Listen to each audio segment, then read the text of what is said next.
Good morning and welcome to the 2021 SLL LightBytes Online series. My name is Bob Bohannon and I am the current SLL President and I will be chairing today's session. Before introducing the speakers, I'd just like to run through some housekeeping notes to make this event run more smoothly and productively for you. If you are experiencing any difficulty in seeing or hearing today's webinar, we recommend leaving the session and logging back in. Other browsers exist, but we have found that using Google Chrome as your browser to run this session, it's likely to run reliably. At the end of today's presentations, there will be an interactive Q&A session. So we encourage you to post questions using the chat function at any point in the three presentations. We will aim to answer as many questions as possible in the Q&A, but if there are any unanswered questions, we will share these with the speakers and attempt to come back to you after the event. Today's LightBytes will be recorded and the links to those recordings will be shared after the session. If you would like more information about the Society of Light and Lighting, please visit our website, which is www.sll.org.uk, or contact sll@cibse.org. Now, with housekeeping out of the way, we can introduce this third in the 2021 series of LightBytes Online. My job as president of the SLL is to help the Society continue its amazing work to deliver safe, zero carbon, healthy, sustainable, comfortably lit, and visually stimulating environments.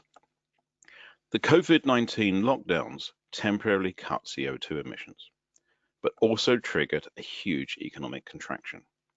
Some governments are calling to harness their economic recovery to plans to boost low carbon design and technology. They call this Build Back Better. But will the requirement to deliver net zero carbon buildings place energy efficiency above all other lighting criteria? We think that are also important. I hope not. Thus, this LightBytes series is titled, You Can Have It All. Minimum energy, minimum resource, maximum comfort. The first presentation was minimum energy. The second of our online was minimum resource, and today is maximum comfort. So this four-part series explores methods of addressing the unavoidable need to pursue a new approach to lighting, while considering manufacturing, design, installation, maintenance, and waste. The Society is joined by expert speakers from its sponsors in partnership.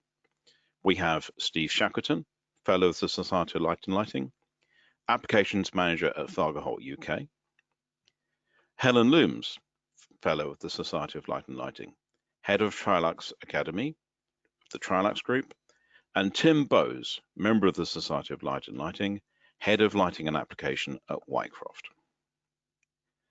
And Tim is going to be our first speaker today.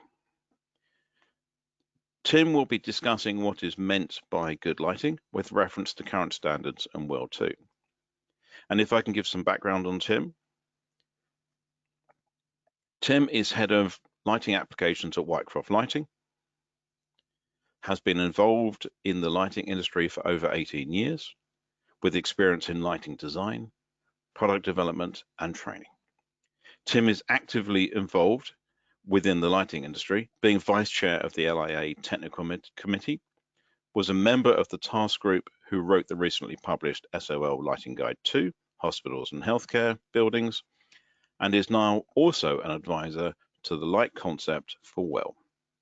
Tim, over to you. Thank you very much, Bob, and good morning, everybody. Hope you can see my screen okay. So as Bob mentioned, I'm going to kick off this today's session, talk about maximum comfort and think about lighting for people, and touching around standards. And I'm going to touch on two things. One is talk about sort of where the latest standards and guidelines are, and maybe where maybe we need to be thinking about how we can promote design away from just talk about horizontal illumination. And then the second part I'll just finish off on is we'll be looking about how energy is important to try and drive that through, but actually we can maybe start to think about delivering more sustainable design, because actually if we think about sustainability and design for sustainability, we have to balance, three elements. We have to balance the people, planet, and the profit aspect for businesses. Obviously, in the first two sessions, we talked a lot about the environmental benefits of minimum energy and minimum resource. And I guess today we're going to talk a bit more about the people aspects. And to balance those two, ultimately will enable the profit and the economic part of the sustainability model to be delivered. So as I mentioned before, I'm going to touch on two different sessions. First, looking at standards and guidelines and the metrics we have around us today, and then a second, slightly shorter session, then looking at the, how we can deliver better lighting, which might have a small energy impact, but actually has the wider overall sustainability message to come through. So first session, looking at standards and guidance and metrics, and I guess we as designers, we use these to support us in the design and the decisions that we make within projects, and we probably can put them into two different buckets. We probably have what are called quantitative documents that just give us the numbers that we design against, and we have the maybe qualitative documents that talk about why we do what we do, why the numbers are there, and why they're relevant in how we do this. I'm going to, not obviously there's many documents that we could try and adhere to. I'm just going to touch on a few of them today, but by no means are these a fully comprehensive list. Now I'd need probably several pages really to cover every single one. But from a quantitative point of view, I guess the main documents we come across and drive our design decisions on when we write our specifications and then do our lighting designs are based around the European standards. We probably have, I put half a dozen on here, which I think are the most common ones we certainly come across at Whitecroft. So we have the indoor EN 12464 Part 1. I know Helen's going to talk more about the new version of that shortly. We have BS 5266 and the various associated documents. BS 5489, 12464 Part 2 for outdoor. And then we have energy and sports down below, and they traditionally help give us the numbers around delivering task effective performance. There is elements within those documents around the environment and light quality beyond the task performance. Maybe they're not maybe quite transparent or available to us in such a clear way, and I'll talk again a bit more about how that might make a difference going forward. We then have public sector documents we have to think about. So we have the building regulations, we have Part L for energy, and there's a new version of that coming along. In the future, we have Part B, very much looking at fire safety, with emergency lighting being one part of that, and probably something that's grown in recent years due to events in the last few years. And also, I guess, as we move to a business or a lighting industry, or the products we provide are predominantly, particularly get to linear and recessed modular products, diffuser based, the importance around the appropriate use of thermoplastic materials and fire safety and spread of flame. And then we also come across healthcare technical memorandums, priority school building program for schools within England that have particular focus for lighting on the output specification on the Annex 2E. And these help us as designers give a very clear guidance around the numbers that we need to deliver within a specification. Then on the qualitative side, we have the industry guidance, and these start to inform and advise about what is the right thing to do and why we do what we do. So we have the SLL codes, and there's probably, I think, close to 20 of them now across different sectors and applications. We have the fact files that they publish as well around maybe more specific topics.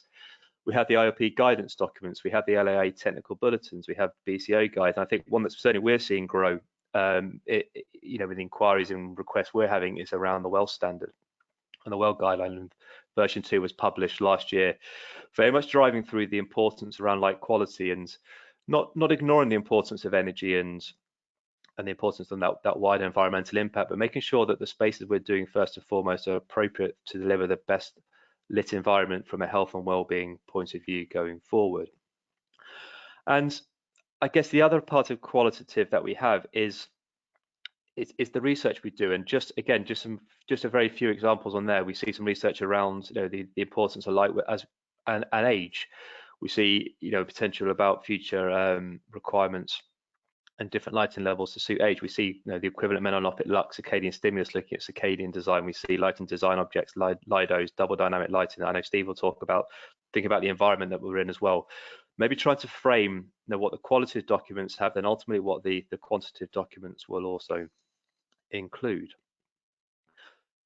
And when you then look at these different standards and guides that we have around us today, and you look at these metrics, actually it's more than just horizontal illumination. Too often our designs are driven by we see in our specifications, are we achieving 200 lux, 300 lux, 500 lux? And often we're driven, I think we've had that discussion in the first session, should we be doing offices to 500 or 300 lux? And I think it's got to be more than that. And how do we encourage people to really think about the environments and the spaces that we're lighting, maybe more away from just the vertical illumination? There's probably a couple of things that we can do, and we are starting to see a change in that. I think the guidance documents could be clearer about thinking about the metrics beyond the traditional horizontal uniformity, UGR, color addition. And I know that priority school building is a good example of that, where within the main table of content, they've highlighted the importance of not just the horizontal uniformity, UGR, color addition, but also cylindrical illuminance, surface illumination, make it come much more front and center in this specification table. So as designers, they have to try and deliver that, ensure we deliver in the right space, because they're thinking about the environment that we're lighting. I know Helen will go into more detail about 12464 is doing something similar. And if you then look at well standard as another example, where they're getting credits for delivering better lighting design and better lighting solutions. So by increasing the color rendition, by ensuring we're minimizing the risk of flicker, by ensuring we're lighting surfaces well, by having good reflectances and good finishes, by considering the non-visual response that we may have to light within design, and getting credits and additional benefits for doing that, is encouraging designers to go beyond maybe what the specifications have done traditionally. And yes, I guess there may be an element still of it's designing by numbers, which maybe we need to go away from, but at least it's starting to encourage and could encourage designs to go beyond the traditional metrics that we have today, as we can then start to inform and advise customers and clients and end users about the real value of good quality lighting in what we deliver in our solutions. Because ultimately, just to finish off this first section, we're trying to deliver this balance of visual, biological, and emotional response that we have to light, and we can't just do that from delivering 300 lux or 500 lux into a space on a horizontal, because that's too simple a metric, too simple an idea. And maybe if you leave it in working environments, offices, maybe if those spaces change and the function and how they're going to operate going forward, it will encourage people to think differently and start thinking about different metrics and ideas. Because actually, if we're going to start living spaces that are more about collaboration, brainstorming, teamwork, face-to-face meetings, virtual meetings, as you maybe move to 2 or 3 days in the office to create that collaboration work, the need and requirement maybe around those tasks needing a horizontal illuminance become less important. They're still there, but they become less important and less relevant going forward. So we need to be thinking about surface illumination to create bright, welcoming environments that can help with that motivation. But also those surfaces will start to get used for activities, be it through whiteboards, be it through projectors, be it through TV screens, be it through flip charts. They will come increasingly on a vertical plane, and we need to make sure we're delivering clear lighting, minimizing shading and those type of things. We need to think about cylindrical illuminance. One of the key parts of collaborative work is about face-to-face communication, being able to see each other's faces clearly and be able to see responses to suggestions and questions. So bringing that through become more important. That might come through color rendition as well, about the requirements and importance around delivering a higher color rendition. Simplicity of controls to enable people to create the right environment to suit the task that they're doing. And creating flexible spaces that deliver good levels of glare control, good use for digital equipment, UGR, but meaning people can create the space and the environment they want to be in by selecting color, temperature, and maybe creating that work from home environments for the 2 days they're in the office and away from these environments. So perhaps maybe the way we work and maybe the requirements we're going to need will change this need and really make us start thinking about the environments more and our response to the lighting that we deliver going forward. And I think hopefully the standards will start to reflect that. And then the other part I want to look at is about minimum energy against maximum comfort. And often, we're trying to balance this people, profit, planet message. And often we make decisions around, particularly increasingly about energy efficiency and energy consumption and driving to the lowest energy. And when we present something that might, bring more energy into the project, we get a little bit of kickback and a little bit of concern in that respect. And I just want to maybe help us understand, maybe think about what that really means within a project and within the solution we're putting in place. And I want to sort of base it on some information included in a World Green Building Council document, Health, Wellbeing and Productivity in Offices, that was published in September 2014. And in here they talk about, they use the 1-9-90 rule for the true cost for a business. So they say that 1% of the cost of business is in energy, 9% is in rental costs, and actually 90% of that cost of business is in staff. And I think what they're trying to encourage here is for businesses to think about what could they do within their business that could have a greater impact, and if it's through a staff initiative or staff benefit, through maybe better productivity, through better health and well-being, through better value for the employees within that business, that could potentially have a far greater impact on the overall business impact, thinking about their sustainability message, than perhaps just simply looking at energy. And I want to use the example of RA90 lamps. So RA90, I think, is generally perceived as from most people on this webinar as being delivering a better lighting quality and adding real value to the space and the environments that we have. Now we know, for example, in healthcare, now RA90 is recommended to deliver that higher quality of light. Within the WELL standard, there's additional credits for achieving that RA90 credit. And I believe, through discussions I was having probably a couple of years ago, even on the early version of 12464, which Helen will talk about shortly, there was even discussion potentially about recommending RA90 for office spaces. So if you accept there's a value to put it into there, why do we not do it more often? Okay, there's potentially a cost up front, but one of the things that often gets concerns is that if there's a 15% increase in energy required to deliver that, typically, there's a variation around that, but typically it's about 15% less efficient as a light source, so everybody gets concerned about increasing energy into a building. But I want to just touch briefly, really think about what that really means on a project. So if I just grow that sort of 1% a bit more and really look at what does the energy consumption within a building, what's the lighting impact. So this is a study, this was published by the Carbon Trust in 2018, a study by BASE, looking at energy consumption by offices in 2014-15. And you can see here that lighting equated for 9% of the total load on a project from an energy point of view. So we're not thinking about everything, we're thinking about a smaller impact.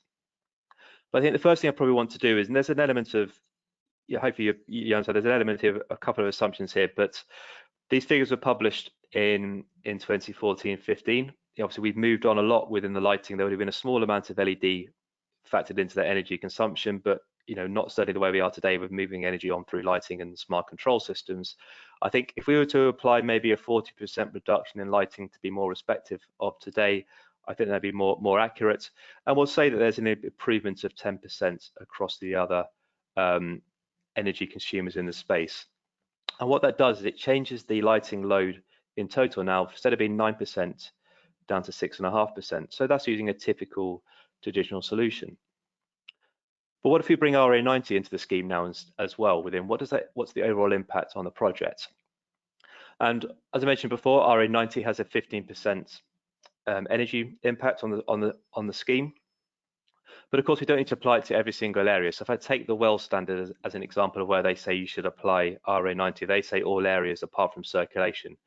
So that would maybe typically about 90% of the luminaires would therefore be required to have RA90 lamps.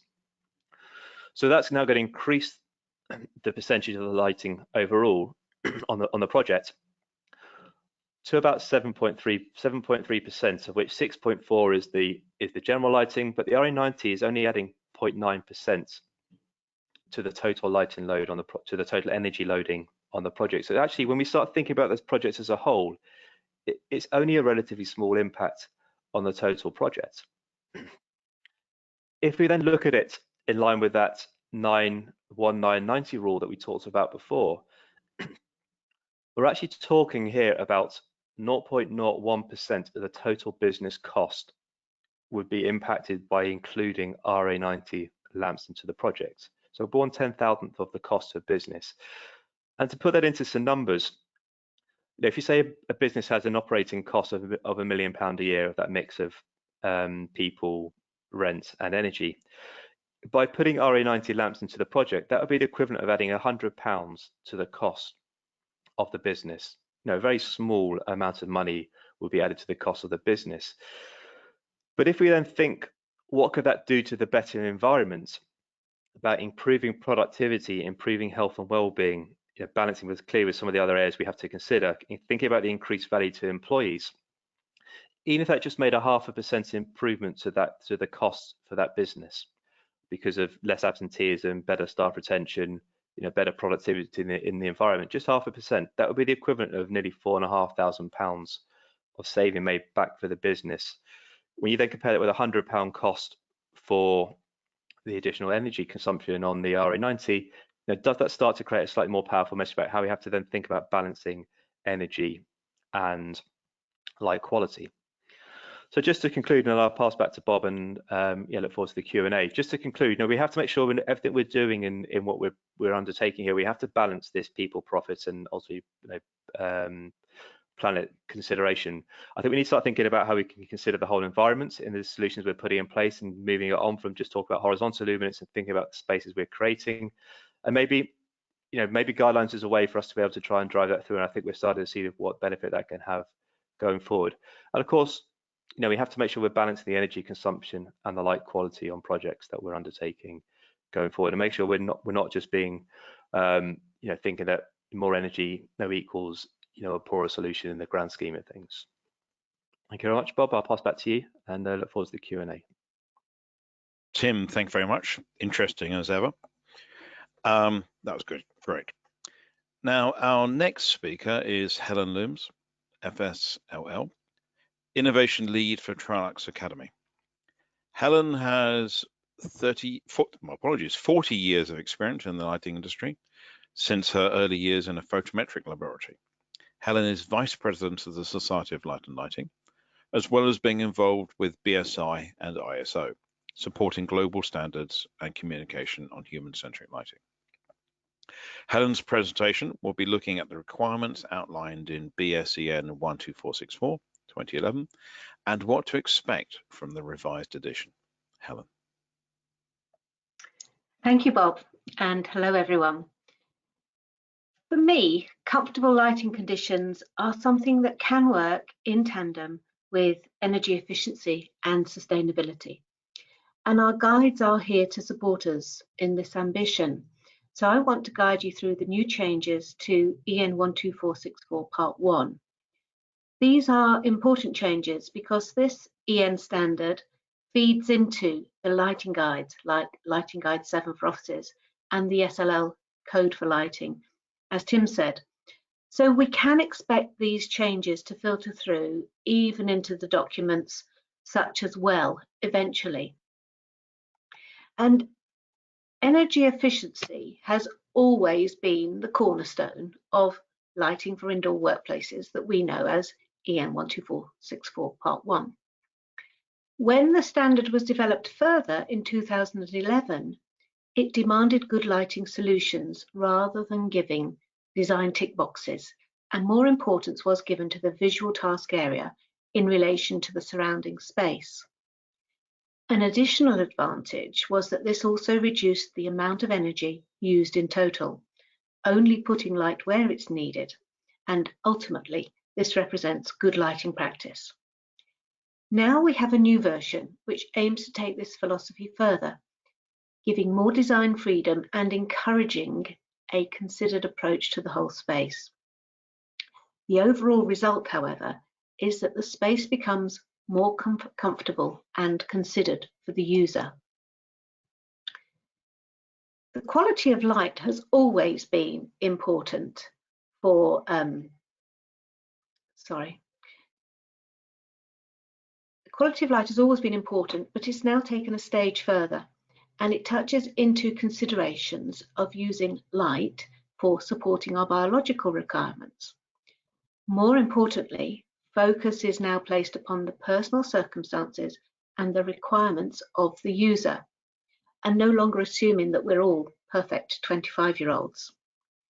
The reality is that the working population is getting older, and we are having to wait longer to retire, or might not even be able to retire. So the tables have changed in appearance.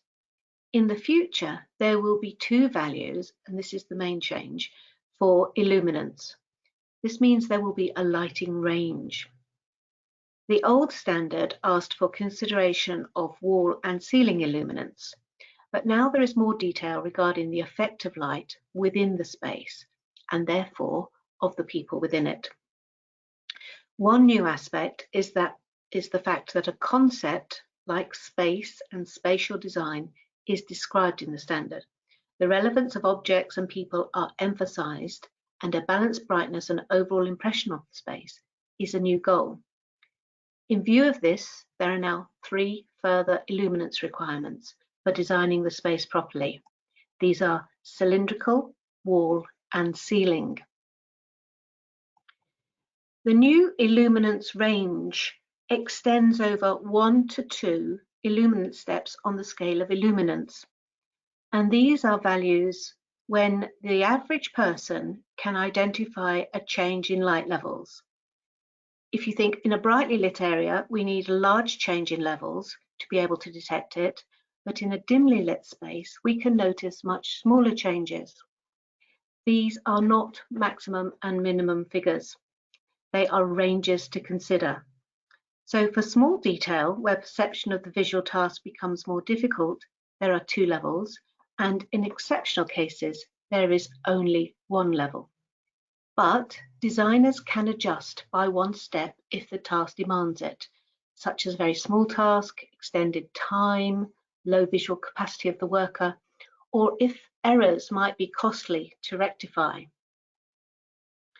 This example is writing at levels between 500 and 1000 lux. In the past, illuminance values were not maximum values, but they were still treated as target values. And there were even cases of lighting designers being reproached for being 50 lux in excess, not 500. In the future, though, more thought is to be given to the user and the use. The upper value is available for maybe older users of the space or task, and the playing field for the planner has increased. Now users are placed at the centre more than ever before, and even human-centric lighting or circadian concepts fitting better with these standard specifications.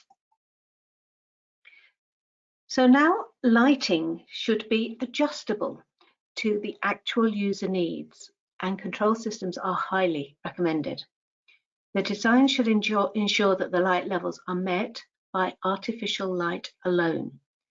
Of course, in reality, that lux level can be achieved via both daylight or artificial light, or a combination of both.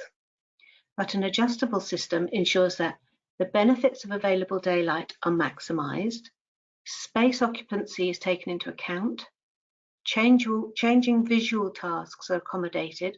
For instance, if someone wants to work on some fine details for just an hour or so, varying occupants and individual preferences or needs are accommodated.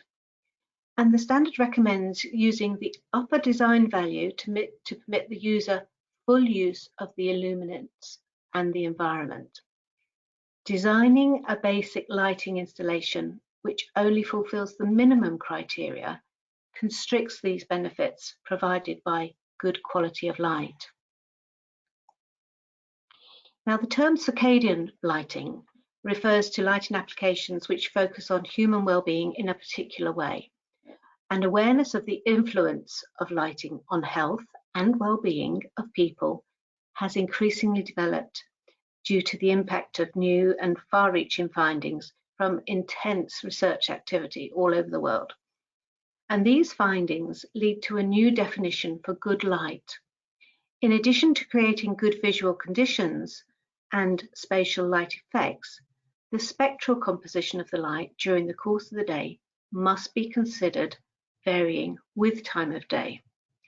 But the standard does not demand circadian lighting. It is looking more to educate the designer on it. And then we come to walls and ceilings. And I don't know how many of you will remember the 90s and early 2000s when we had these dark light Cat2 luminaires. We humans are used to a bright sky, the outside environment, and we find dark ceilings unpleasant and oppressive. And a balanced distribution of light to the walls and ceilings was a requirement in the old 2011 standard, but unfortunately it was often overlooked. And now this standard wants to remedy it and reinforce the requirement, bringing back more clarity. The spatial effect of the task lighting and background is now supplemented with these 3 additional illuminants or lux values, which were previously mentioned, but they were never defined.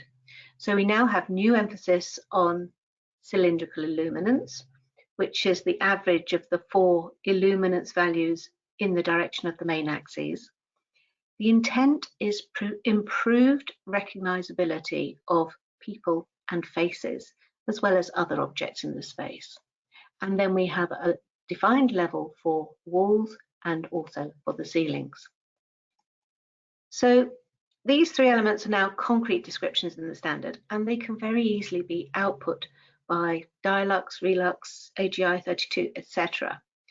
And obviously, there will be benefits with direct, indirect distribution luminaires because these address these problems and generate a pleasant ambiance with increased illuminance on the walls and ceilings, and therefore help to comply with all these standards and the requirements. And just a note for purists, for walls, it would be better to specify luminance.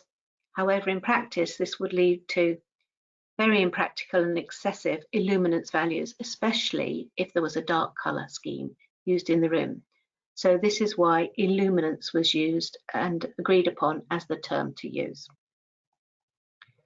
So in addition to focusing on the task, indoor workplaces also require background illumination, and this did form part of the 2011 standard where the background area is defined, and it's a band of horizontal floor area beyond the surrounding area. This is 2 meters wide usually, or 3 meters wide in large rooms. So the size and the position of the background area should be stated and documented, and the square diagram illustrates the background in relation to the task and the immediate surrounding areas, which still remain the same. But what you will also see is that the working position needs to be assessed. This could be somebody working on a vertical monitor, on a laptop with a tilted screen, or even a flat tablet, possibly a piece of paper.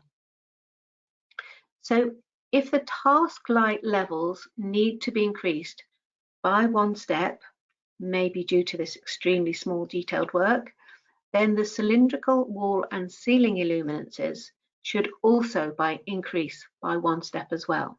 And this is to maintain this good balance of background, spatial and object lighting.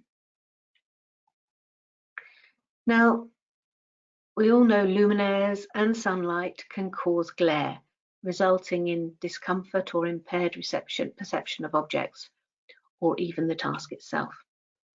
So in addition to the specified appropriate UGR level, glare control must be built into the design of the luminaires, especially with the onset of LEDs. This needs to be looked at slightly differently. So whilst the glare criteria has been carried over from the 2011 standard, a new addition to recognise the onset of LED luminaires with backlit plastic optics has been introduced. For luminaires where the light source is directly visible, the minimum shielding angles in the visual field are given in the top table and shall be applied for the specified light source luminance. But now there's a new table for luminaires with opal or prismatic diffusers or lens technology. So for luminaires where a direct view of the light source is obscured by optics, the maximum average luminaire luminance for values of vertical photometric angles are given in the lower table. And I have to admit, I find these tables inconsistent, one being vertical angles and the other being horizontal. Maybe there's a reason, but I don't know what it is. I should also mention that these do not apply to some luminaires, such as floodlights or buried luminaires. Now, the standard will define a UGR value for the space, and in this particular case, 19 for this office. And for those unaccustomed to UGR tables or needing a refresh, these were historically an old school method for calculating glare using standardized situations or rooms, but they are still very relevant. We should calculate the UGR value within the room because, as you can see from this table, one single luminaire has very different values depending on its surroundings and the angles from which it can be viewed. UGR tables are available not only from the manufacturer, but also within the photometric files used in Dialux, Relux, etc. And they will now all need to be utilised. This UGR method is intended to support the selection of luminaires and is not intended as an exact prediction of glare in the given space. You need to do the calculation for both viewing angles. So this is both parallel to the lamp axis and at 90 degrees to the lamp axis. And this was much more important in the days of fluorescent lamps because the photometric distribution was different for both axes. So now we choose the nearest wall and ceiling reflectance ranges. You take the room length and divide it by the height difference between the luminaire and the observer's eye, so sitting or standing, whatever the usual position is, and this gives you the length h. So if we look at a 14-meter room, the distance from the suspended luminaire to the sitting person's eye is 1.8 meters, so 14 divided by 1.8 equals 7.8, and we round this up to 8h. And then we do the same for the width. This now shows you the UGR values for your chosen luminaire within this specific room. Quite a simple procedure, but something we should be doing. So in conclusion, the new version of EN 12464 Part 1 2021, because we think this will be released later this year, gives more emphasis on the balance of light within offices, but also it gives more flexibility to the designer, which ultimately benefits the user and also saves energy by using the right light in the right place at the right time. So I'll hand back to you, Bob, and look forward to questions. Lots of interesting topics there, Helen. So, and thank you for the explanation of glare for all of us. We're now going to move on to our final speaker for today, and that's Steve Shackleton, FSLL. Steve is Lighting Applications Manager for Fagerholt UK and has spent over 40 years in the lighting industry. Initially as a lighting designer, but latterly in management roles encompassing lighting design, systems design, marketing, technical and sales, and this is all both in the UK and Europe. Steve's presentation today is maximum comfort, people, our most important asset. Steve. Thank you, Bob. And again, I'm very pleased to be able to contribute to this season's LightBytes and today to talk about a subject that's very close to my heart. I'd like to discuss some thoughts and ideas around maximising the comfort of occupants in buildings, and to start by saying that we don't build buildings to save resources or energy. If we want to save those things, then probably best not to build in the first place. No, in the vast majority of cases, we build buildings to house people and to hopefully make those people as comfortable, healthy and productive as possible, which is good for them and can also be very good for business, given that, as Tim mentioned earlier, it's thought that staff constitute around 90% of the operating costs of a typical office in Europe. So, on a basic level, we need lighting in our buildings to enable us to see tasks. And from this perspective, I want to look at three routes whereby humans are influenced by lighting.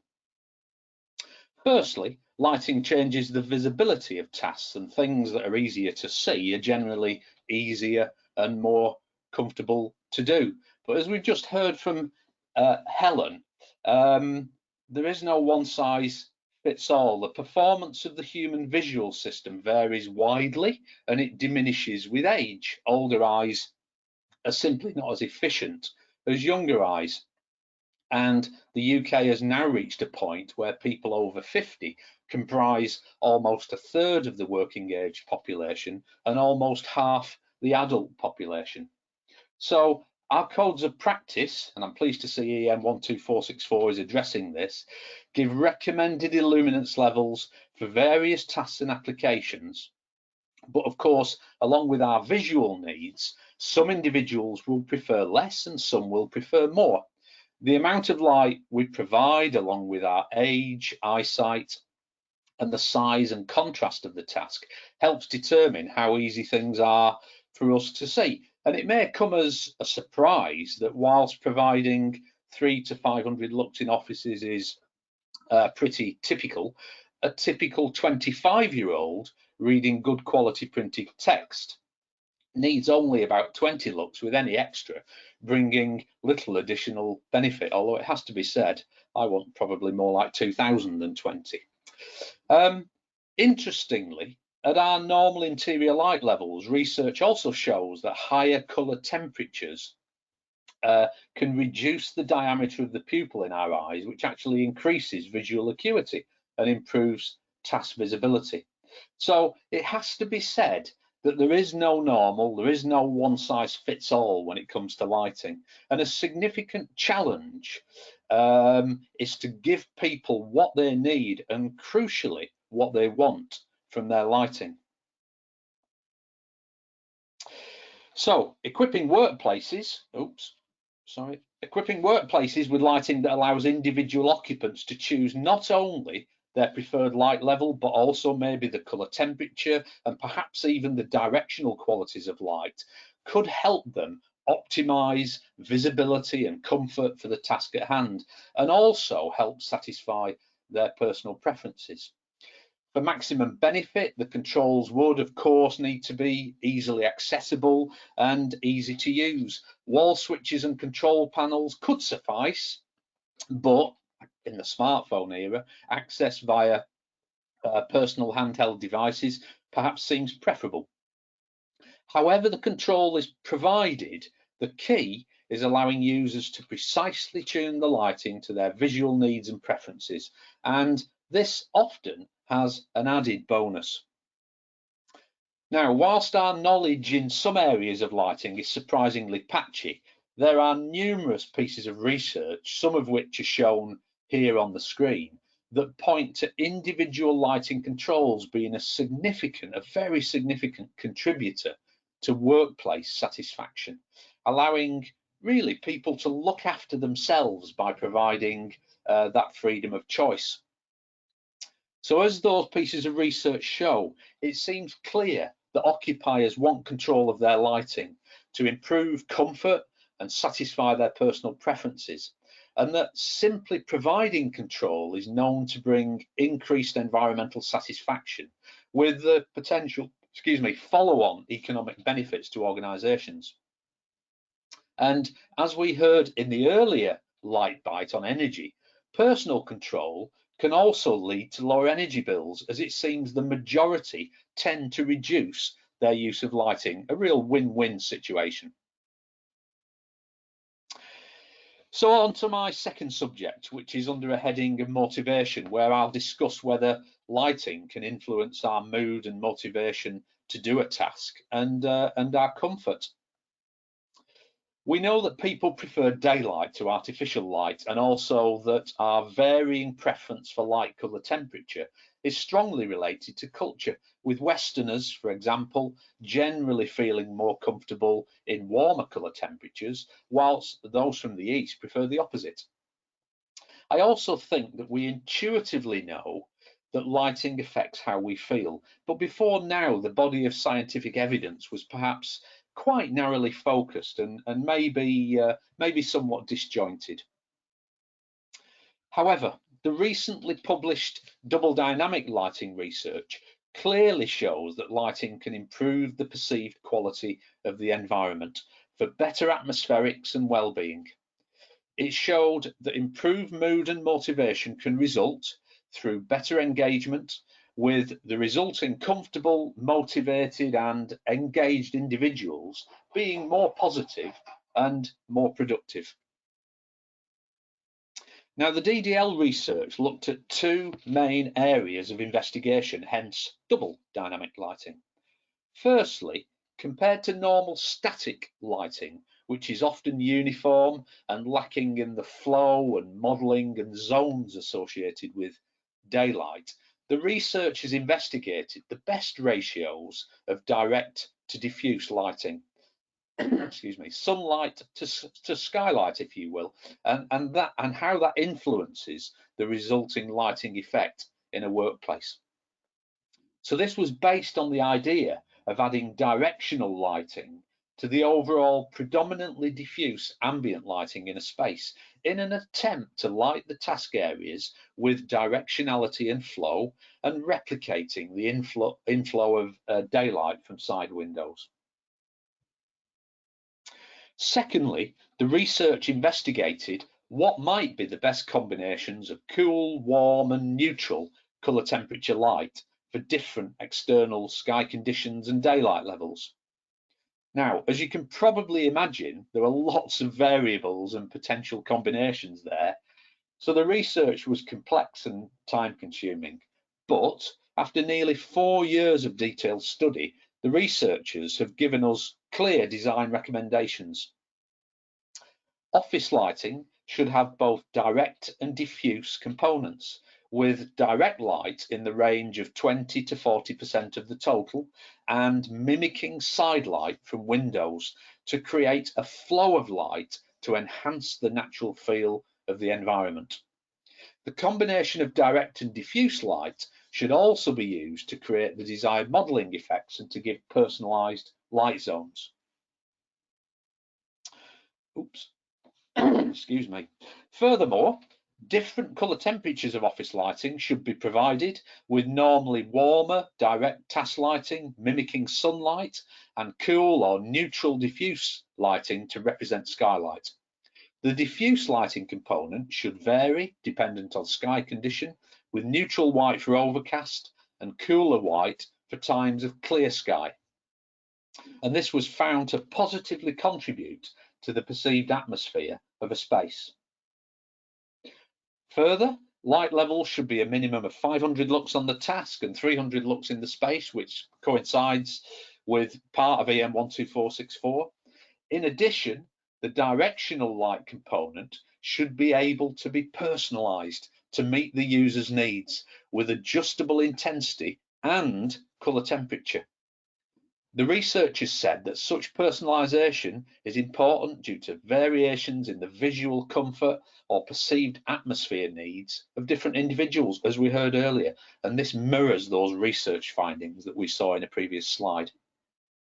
Finally, the lighting should be dynamic, with sensors to respond to daylight inflow and level, and able to detect two main sky variations: overcast or a lovely clear sky like I've got here today, and to, of course, control and switch off the lighting when daylight is sufficient. So the DDL research shows that following these recommendations will help bring the artificial office lighting to life instead of simply meeting static illuminance guidelines. The components of daylight, direct warm sunlight and diffuse cooler skylight can be effectively replicated using combinations of directional task lighting and diffuse ambient lighting. And when these are delivered dynamically and with the correct intensities and colour temperatures, help create naturally expected luminous variations in the office environment, exactly as one would expect from daylight.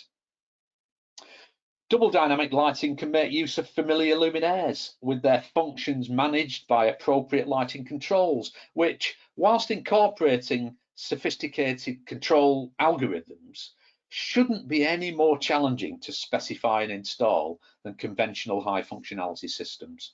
And whilst the recommendations are based on the specific context of the research, they can absolutely be adjusted to different spatial, functional and geographic contexts. I think the powerful effects of DDL are perhaps best explained by the subjects in the study, who reported higher levels of visual comfort, improved naturalness, and used words to describe the environment created like comfortable, stimulating, and being connected to nature. And they reported positive effects on work engagement, motivation, and concentration. All pretty powerful stuff. So my third and final section is under the heading entrainment, specifically looking at our circadian needs, as Helen has already mentioned. Humans have a biological master clock in the brain which regulates behavior and physiology, and we naturally produce the hormone melatonin to help us sleep. When properly entrained, melatonin is only produced in the lead up to and during sleep. Now, we need consistent and robust light-dark cycles to synchronize the clock. Excuse me. But insufficient light during the day can cause disruption, potentially leading to poor sleep, depression, and other serious health conditions. The problem is that current lighting practice might not deliver enough light for many building occupants. So how we might properly stimulate our circadian system is a fundamental emerging challenge. Now, beginning relatively recently, a number of organisations have provided design guidance in this field, and some are shown on the screen here, and we expect further authoritative input from the CIE within the year. In the meantime, I'd like to look at just one example from Underwriters Laboratories in the USA to give an idea of the type of guidance that is emerging and to underline the challenges for lighting going forward. UL have published a design guideline which they assert includes field-tested recommendations. The light provided by compliant designs will, they say, promote circadian entrainment, positively influence behaviour, and lead to better sleep, mood, and longer-term health outcomes.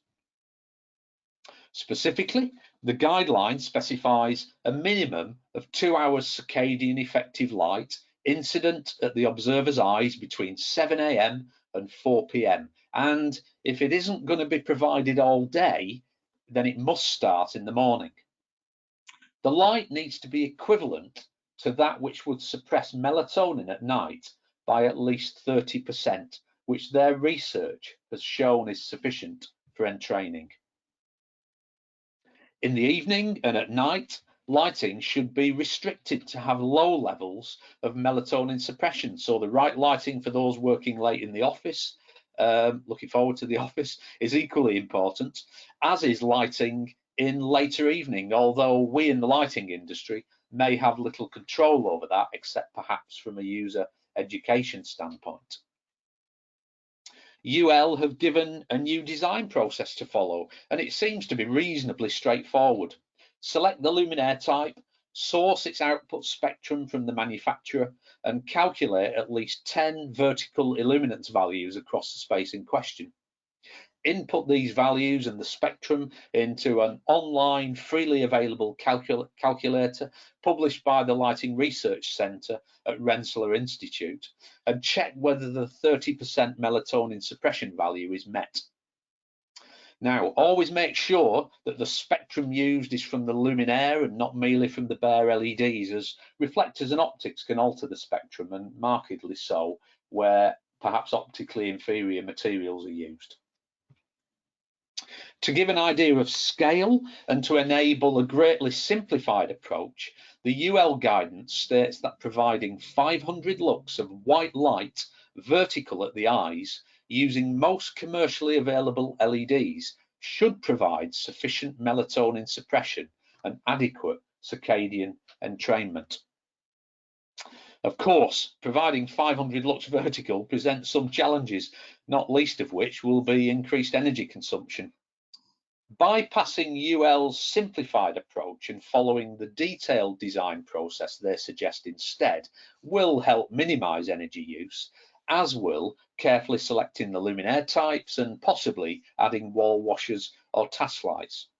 Also, Tunable white lighting may offer significant benefits, given that colder white light is generally best due to the extra quantity of blue light. However, colder colour temperatures might not always be acceptable for general constant illumination, but tunable lighting could allow the correct quantity and spectrum of light to be provided to satisfy our circadian needs, but then perhaps tuned to suit our other non-circadian needs and preferences at other times of the day, a potentially elegant solution. So just to summarise, the UL guidance is but one example of published circadian information, and it has to be said that the subject of circadian lighting in general has attracted its fair share of discussion, debate and controversy for a while now. Indeed, the SLL has produced a position statement that urges caution in the use of some guidelines and calls for more research work to be conducted. Perhaps some of the issues that have arisen are as a result of over-enthusiastic and sometimes outlandish claims from industry as to the benefits of so-called circadian lighting. However, making our workplaces as comfortable and healthy as possible should be a key aim of any lighting design, and circadian entrainment is ultimately part of the mix. We can't ignore it. Given that we know that circadian misalignment can have significant negative health effects, guidelines like the example from UL, or the guidelines are available, backed up with authoritative research, seem to me to be a step forward, encouraging early adoption and potentially quicker advancement in our knowledge in the subject. Maybe in the future, we might even see guidance published by the Health and Safety Executive or similar that might aim to put the subject of circadian entrainment on the same footing as any other aspect of workplace safety. So that's all from me. Back over to Bob, and look forward to any questions. Thank you so much, Steve. That was your typically succinct and easy to follow presentation on some pretty big topics, so thank you for that. Could I now ask all of our panelists to turn on their microphones and turn on their cameras so they can join the Q&A session, please? So we can have Tim and we can have Helen back. Right, we do of course have some questions on the Q&A. If anybody who's been joining us today has Q&A, please ask. Tell us if you have a preference who you want to answer your question. Tell us who that is. Right, I'm going to go to the first question. Helen, I'm just going to give you the heads up. There's a couple of questions on glare coming up, so get ready for those. That might be a team effort for us all. My favourite topic, yes. Your favourite topic. We're going to go for the first question now. This is from Paul Stearman. Paul is asking, why are RA90 lamps less efficient? Is that they have lower lumen per watt efficacy? Well, that question's kind of in the question itself, but go on. Tim. Yeah, so it's to do, I believe, with the conversion of what essentially is a blue light source, which is what an LED typically is. Not all of them, I appreciate, but typically blue light is what the LED is. And the phosphor is then what creates the additional parts of the color spectrum. And by converting more of that light to different parts of the color spectrum, you then lose some of the efficiency in what you're doing. Now, it is better, and obviously there is, I guess, there's other technology you can use. For example, in the first presentation, I talked about using flip chip technology. So if you go to a more efficient light source in the first place, you can then gain some of those losses back a little bit again as well, really. But it's just about the technology and where it is today, and the efficiency that it drives through, and the performance compromise you get really in that respect. I'm thinking back to all those, remember those Generation 1 LEDs where they were really cold blue and terrible reds, because people in those days were just trying to squeeze any lumen they could out of expensive technology.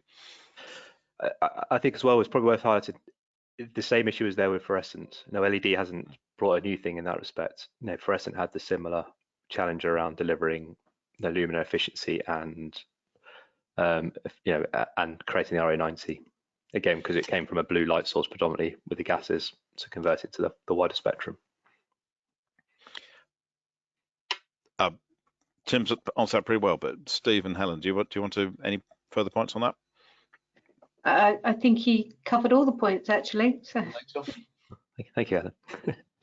Okay, right. So now we're going to get stuck into glare. Right. First question is from Guy Kornetsky, and question for Helen. It seems the revised standard simply reinforces our reliance on complex matrices that tie us again to numbers. We talk about moving away from numbers, yet a new standard adds more parameters. Sorry, this is a question more on the BS. Yeah. Actually, it maybe because I've picked out the changes, it's given that impression. But the whole standard is asking you to think about everything. So not just concentrating on UGR, on the lux levels, uniformity, all of these things that we always have done. It is now asking you to think about everything else as well. And the designer is given a lot of leeway to choose between these, but to say why they've chosen. So I think actually it does give us much more freedom, and allows us to design the space, think about the person, the task, and then allow levels to fade off with the surrounding area and the background area. And if your background area is faded off, that makes your verticals, your walls and your ceilings even more important.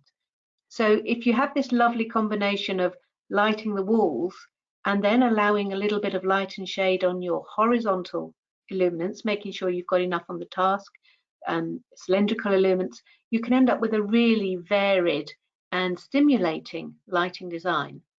And this is where it's trying to take us. It's really hard to put that into words and to have tick boxes to achieve that, which is why it's really trying to get away from tick boxes. Can I just come back on that as well? I think it's all important to stress about a lot of these metrics and values that Helen's talked about in 12464 were always there. They were just sort of hidden away in some of the guides, both in 12464 and in some of the other lighting guides we have around us. What they're trying to do is make it more front and center to make people think about it in the designs that we're doing. So I think hopefully that's what doesn't change a lot of the numbers. It's just about making it more obvious and making it more awareness for people to understand it's part of the overall design that we should be doing and how we undertake solutions. We used to have percentages on the walls and ceilings, but now having a level that is fixed to your target horizontal task light makes you more aware of how much light you do need to put on the wall, because people used to forget about, they'd calculate their wall level one time and then they'd change the horizontal and forget about the walls to change that as well. Whereas now it's much more obvious that you have to think about those things. From my side, I've never been a big fan of glare indices and UGR, probably from the time of calculating glare indices for Cat 2 environments, and often you calculated a minus number or a glare index of 1 or 2 or 7 or something like that, which gave the impression that the installation was fabulously effective in controlling glare. And of course it was when you look down an office, but this peripheral glare here was awful, truly awful, and that was never taken account of in the UGR calculations. But so I've never necessarily been a fan of them, but I think we need somewhere to start and perhaps somewhere to aim at for maybe designers that are maybe less skilled in lighting design, perhaps, and just give something to aim for, to aim in the right direction. So I do think they have value, but not necessarily being overly picky about them, in my view. If I can ask a kind of related question, Tim came up with that great set of numbers 1990, and he was suggesting that going to RA90 was a desirable for improving productivity or human visual comfort. What are the other similar, metrics should we move from, say, UGR 19 to UGR 16? If I'm remembering my UGR 19, it's somewhere between just acceptable and just uncomfortable. That's not exactly a great solution there. It doesn't cover time, it doesn't cover windows. So would changing glare be as effective as going to RA90? Well, I mean, on glare, obviously the new well version 2 does require UGR 16 as the requirement to get the credit. I think there's been a bit of certainly conversations I've had of people, a bit of kickback on that, and that's possibly partly one reason why as manufacturers we've been designing products to deliver UGR 19, of course, for office application. That's a challenge. I'm sure Helen and Stephen, we've all been aware of projects where we're up against products that just don't deliver that either. Of course, with LEDs done fantastic things, but it has presented into the market things that maybe are more of a challenge. But I think a little bit about Steve's comments. I think we've got to use these metrics and guides and values to inform us and educate us. We can make people aware of some of the other values that are around us that can have maybe a bigger influence on the environment that can help us, and maybe not be stuck to the numbers of what they're telling us to do, but using to inform and educate and advise on what good lighting solutions could look like. I agree, because if you've got something like UGR 16, this is going back to our old Cat2 days when you are just pushing the light downwards. I think one of the things we should remember is that if we now have the ceiling illuminated, that reduces the glare because it reduces the contrast. So by putting more light on the ceiling, it will help. So maybe UGR 19 is good enough, but if you've got enough light on the ceiling, it will reduce that contrast and make it a very comfortable environment. I think UGR 16 is just a step too far, to be honest. But you asked about color rendering and RA90, which brings you into a whole new realm of trying to understand the impact of the light on the objects and the colors within the environment. And again, RA90 is a very difficult average to make sure you are covering all of those colors, because if you're using your standard CRI of 8 colors, you haven't even got red in there, so you have no idea of what reds will look like under the chosen light source. Even if it's our CRI 100, it doesn't matter because it's not measuring reds. If you then go to the RA14 version, which does have a red in it, it's much better. But then we've now got TM30, which actually starts to give you some decent information. But I think the color rendition is one of the most important aspects of our spaces going forward, because we've all got used to what we got under fluorescent lamps, which was very poor color rendition. But for some reason, we've accepted it. And so RA80 is what we now all get asked for, what gets specified, but it's not good enough. We can do so much better than that. But that's another topic. Well, Tim has particular knowledge of hospitals, and when I'm teaching your 8 colours, I'm saying it's all the colours in a bruise.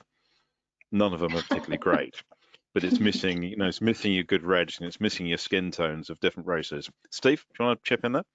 Yeah, I mean, it's one of the factors that all adds into the mix to make great lighting, and colour rendering is particularly important. It's an interesting comment, Helen, that you're right, we have got used to RA80. That doesn't necessarily mean that it's right.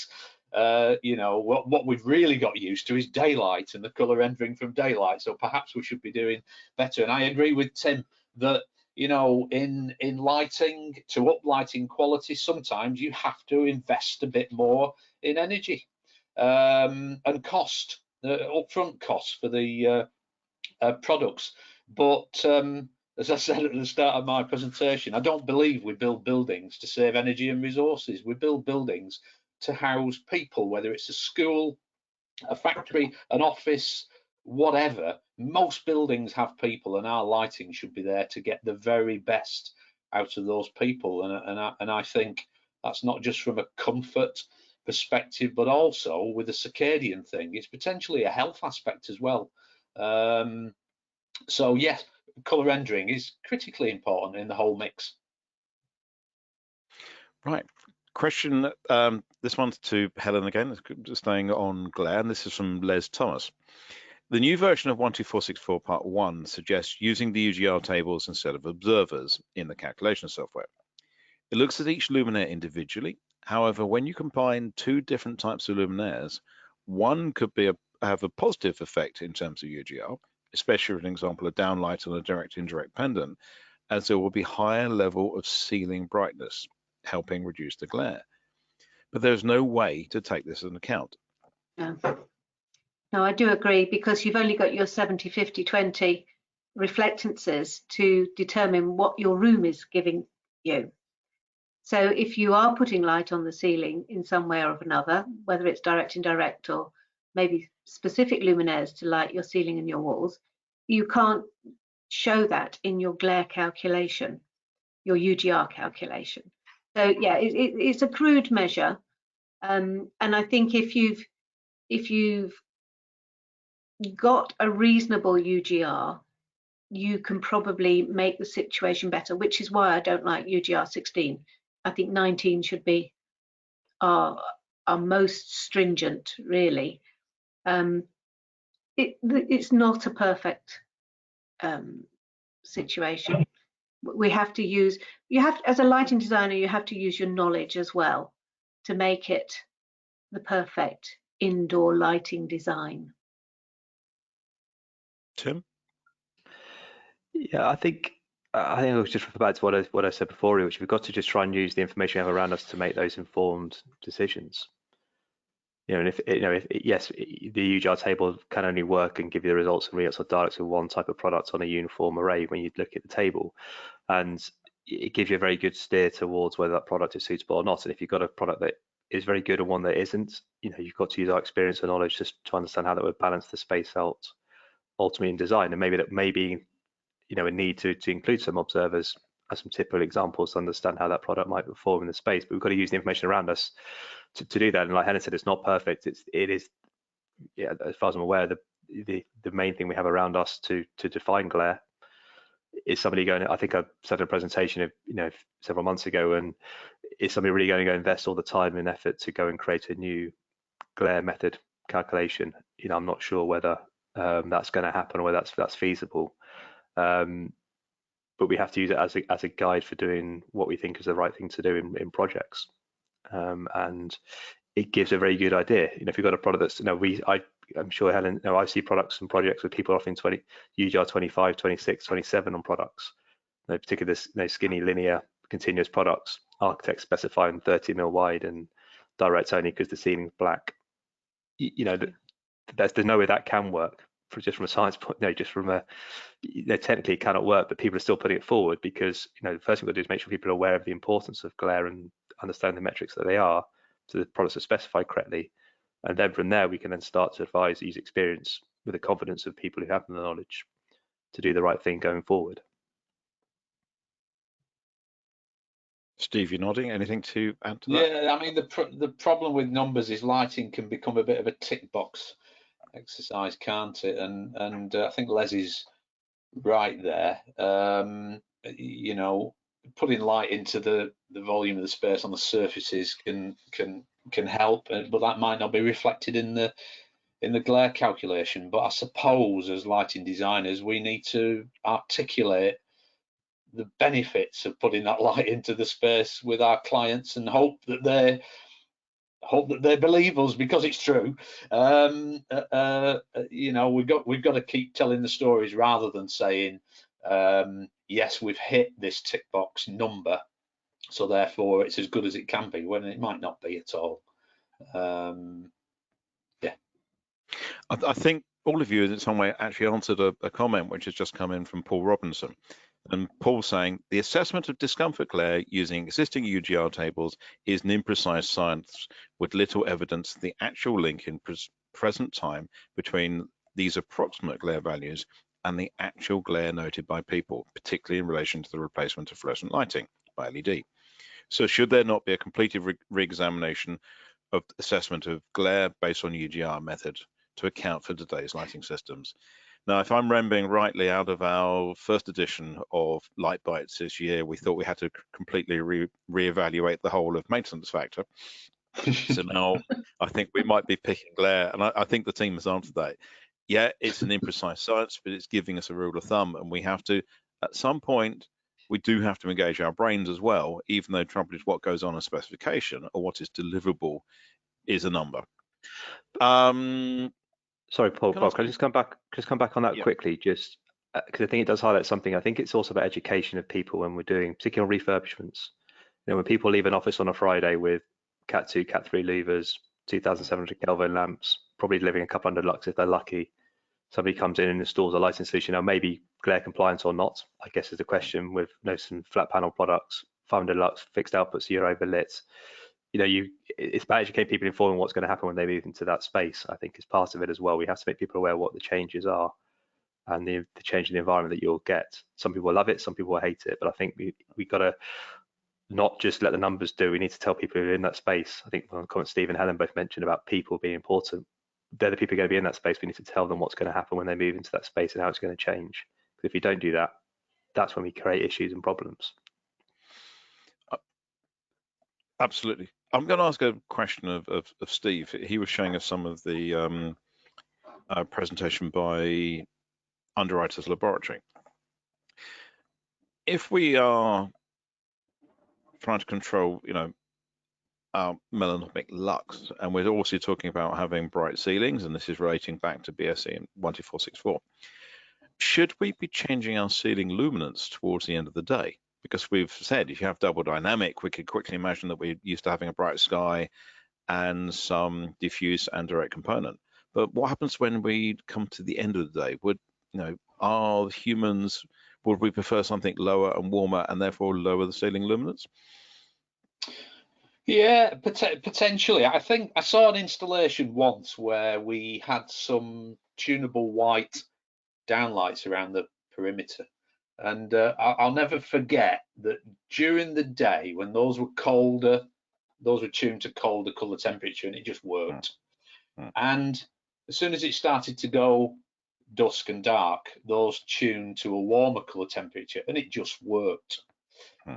If you had the warm colour temperatures on during the day when there was lots of daylight, it just didn't work. It was utterly wrong. It was just not correct. There was something not right. And I think it probably goes back in evolution what we're used to. So yeah, I completely agree, Bob. If maybe we need to not just think about the vertical illuminance in our eyes to give the circadian entrainment, but also how the space feels as well. And of course, getting later on in the day, then the colour temperature warms, doesn't it? So maybe we reduce the brightness of the ceiling volts and increase its colour temperature. So I think there are lots of possibilities. That's maybe not so connected with circadian lighting. That's perhaps connected with just what we expect of lighting as human beings. We expect it to change in intensity, direction, and colour temperature. That's what we are programmed to expect.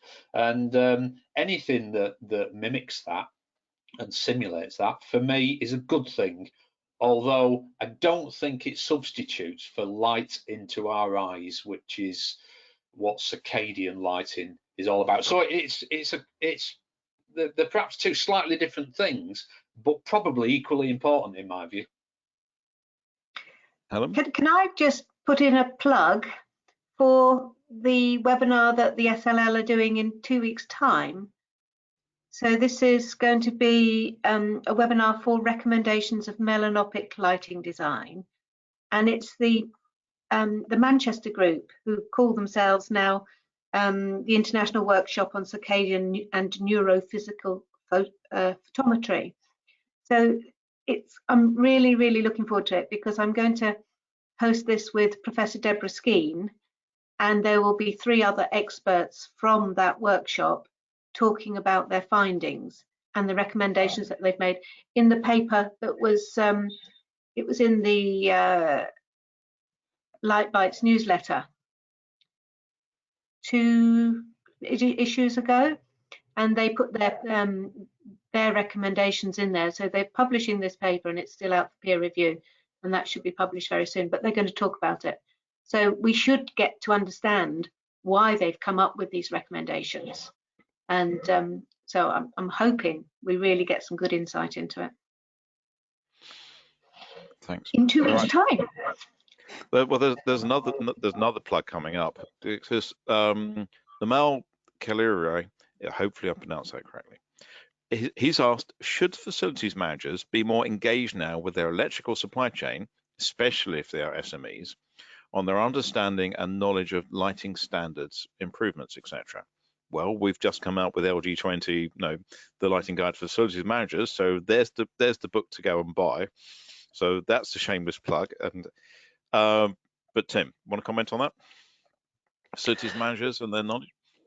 Yeah, I think it comes back to the comment I made just before, Bob, about advising and informing what the changes are within the space. We see a lot of this refurbishment of lighting, and I think we need to understand the impact of those changes. And it cannot just be done for energy's sake. It needs to be done to balance and understand the wider impacts. The comment I raised before was an example of a local authority job where they did exactly that. They upgraded the lighting purely, I'm sure, from an energy point of view, nothing to do with light quality, and they created all sorts of problems. They probably cost them more in complaints, people off ill, headaches, migraines, because of the products, the quality, and they understand the design, and just because they opened up Relux or Dilux, hit 500 lux on a calc, ordered the light fittings, installed them, everybody moved back in on a Monday, and it caused some chaos. Like I said, I'm sure it cost them more in time and effort and money from sickness than it did in the energy savings in those first 12 months. So you've got to understand what lighting is and how the impact can be on making those changes. And I think that comes through helping people understand what that is, and both from a design point of view, but the people who are going to sit in that space. And FM, yes, have a responsibility when they do those upgrades to know what they're doing, I think, and do it for the right reason, not just because they think they should. Steve? Yeah, I mean, it's lighting quality is a complex subject.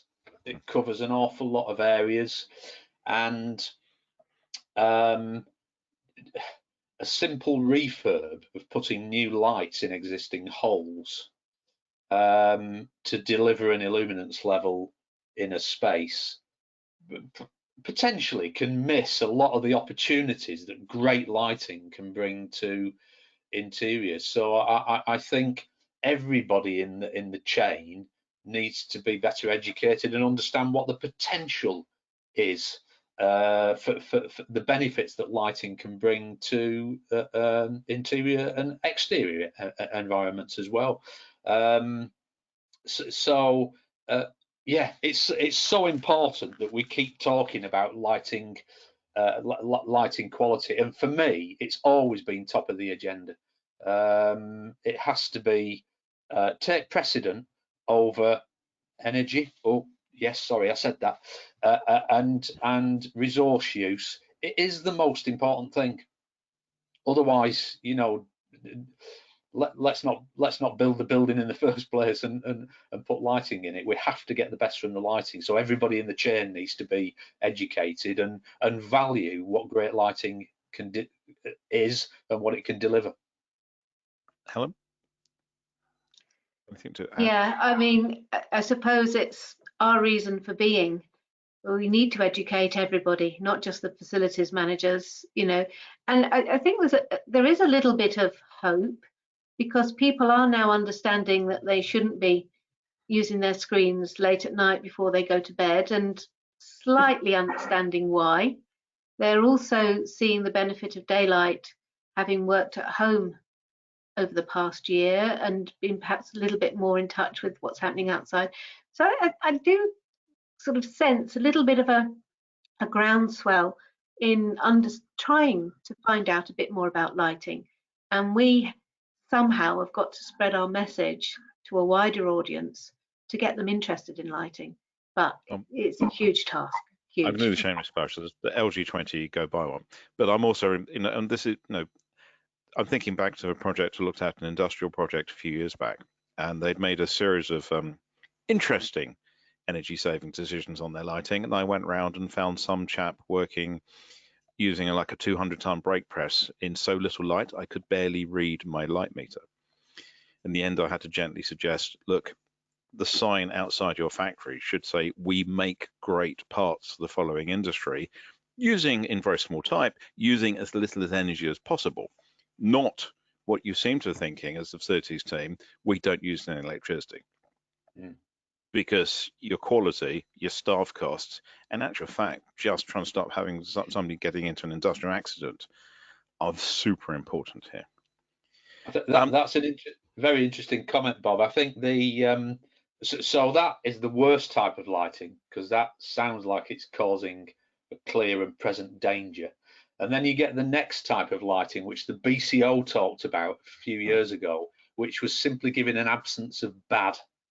Just putting lighting in that doesn't, just, okay, it's adequate, but surely lighting should deliver more than an absence of bad to interiors. Well, as Tim said, it's LIDARs. It's your lighting design objectives, which is what is our organization trying to achieve as an organization, and how does light enable that to happen? That's your first question on every single discussion. Alan Tuller has come up with a really quite pointed question. I like this one. Many of the installations shown have a lot more people than luminaires. How can that be squared with individual control? Can I go there? Go ahead. It's tricky. When LEDs first started to become popular, I dreamt of light fittings that had zones actually in individual light fittings that could be controllable, such that you could have a recessed luminaire above a cluster of 4 desks or whatever, and people could individually control different parts of the same luminaire. It's not, I don't think it's quite worked out like that, but it's not an inconsiderable issue.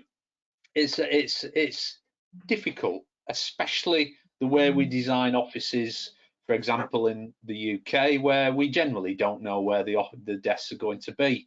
So you end up with a lighting scheme installed, and then the desks are put in, and you know, they probably won't coincide with the layout of luminaires. So it's a significant problem, but I think it's one, and I haven't got the answers, but it's one we have to solve, because individual control is so powerful. Tim? Yeah, I think there's always going to be a need to have a level of background light, you know, be it safety if you're getting out the building, so you know, transition around it is surfaces that need lighting. So maybe it might be that the more general lighting in a space becomes at a lower lighting level, you know, with the requirement then to include task lighting that boosts the levels to give that controllability into the space, be it color, temperature, or intensity of light. But I don't think, you know, we'd ever completely get away from some sort of background light, because, you know, if you just sit at one, you know, if you've got a large open plan office, you know, sitting in a dark cave is going to be no better for you than, you know, sitting in a blanket 500 lux. We've got to find the balance of what that is and what it looks like, and then deliver the solutions that do that for us, I think. Helen? Well, in theory, it is possible that you could control each luminaire individually from your phone. But I don't think it's what we actually want. We would end up with a weird scenario looking across a room with all these different lights at different levels and possibly even different color temperatures.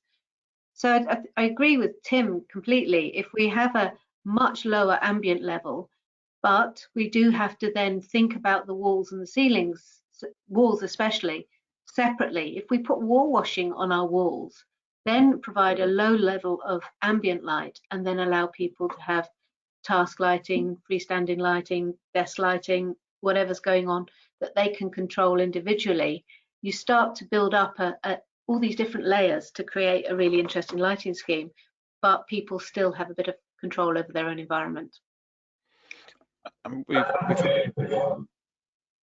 We've had a comment in from Nigel Monaghan.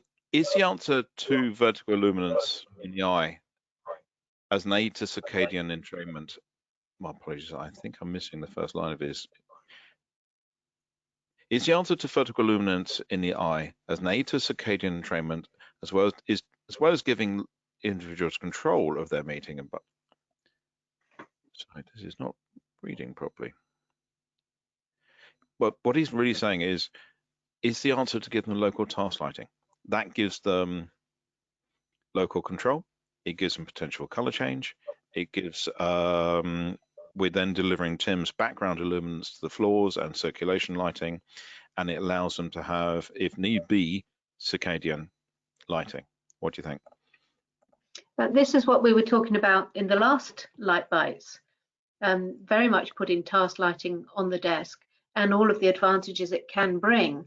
And this is something that the SLL have been promoting, but for some reason in this country, it just doesn't get taken up. We have a big reluctance to use task lighting, desk mounted, freestanding, whatever it is, even the one behind you, Bob, you know, for some reason, we just don't want to go down that route, yet it brings us loads of advantages. Well, the light fitting behind me is a brilliant example of circular economy being very old but replaceable, but only used now and again, so it's not worth buying a new one.